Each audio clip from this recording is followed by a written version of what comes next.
এর কাছে ভাইব্রেশন পাঠাতে হবে। কিভাবে?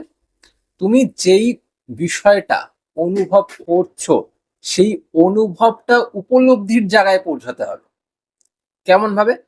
তোমাকে মনে করতে হবে সেই মানুষটা কল করছে না তো, সেই মানুষটা দেখা করছে না তো, সেই মানুষটা কাছে আসছে না তো, তোমাকে শুধুমাত্র উপলব্ধি করতে হবে, অনুভব করতে হবে সেই মানুষটা কল করেছে। সেই মানুষটা যে কল করেছে তাতে তুমি আনন্দিত হবে নিশ্চয়ই। যখন সে কল করবে তোমার মনের ভেতর বা তোমার বুকের ভেতর সেই ধুকপুকানিটা আরো একটু বেড়ে যাবে। হ্যাঁ, সে এতদিন পর কল করেছে, আমার মনটা খুব ভালো হয়ে গেল। রাইট? ঠিক সেই রকম যে একটা আমেজ, একটা আনন্দ, একটা আবেগ, সেটাকেই তুলে ধরতে হবে। কখন তুলে ধরতে হবে? নিজের মনের ভেতর তখনই তুলে ধরতে হবে যখন সে কল করছে না এখন। তুমি মনে মনে এটা ভাববে সে আমাকে কল করে, আমাদের সম্পর্ক ঠিক হয়ে গেছে, আমরা আবার কথা বলছি, আবার আগের মতন সময় কাটাচ্ছি, অনেক ভালো আছি।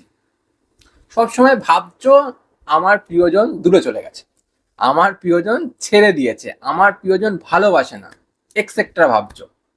এতে নেগেটিভিটি তুমি ছড়িয়ে দিচ্ছ সব জায়গায়।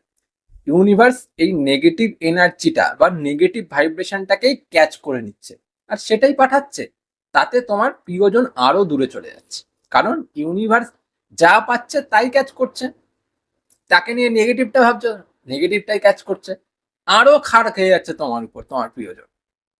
এর কারণে কল করছে না।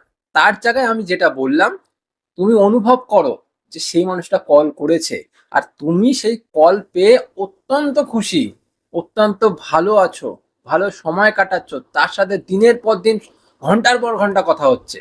এই জিনিসগুলো ভাবো।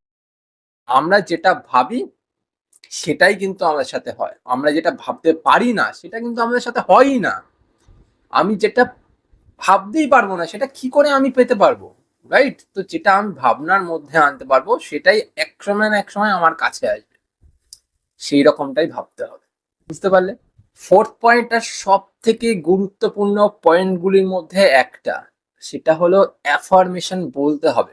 এই যে তুমি ভাবনা চিন্তাগুলো করছো না, ও ফিরে এসছে, ও কথা বলছে, আমরা ভালো সময় কাটাচ্ছি, এই যে তুমি ভালো চিন্তাগুলো করছো কোথাও এক কোণে এক জায়গায় একা বসে, হয় খুব দৃঢ়ভাবে মনে মনে চ্যান্টিং করো সে ফিরে এসছে, তার সাথে খুব ভালো সময় কাটাচ্ছি, তার সাথে আমার আবার বন্ডিংটা ভালো হয়ে গেছে, বা আবার আমাদের মধ্যে কলে কথা হচ্ছে, খুব খুশি হয়েছি আমরা, আমাদের সম্পর্ক আবার জোড়া লেগে গেছে, আমরা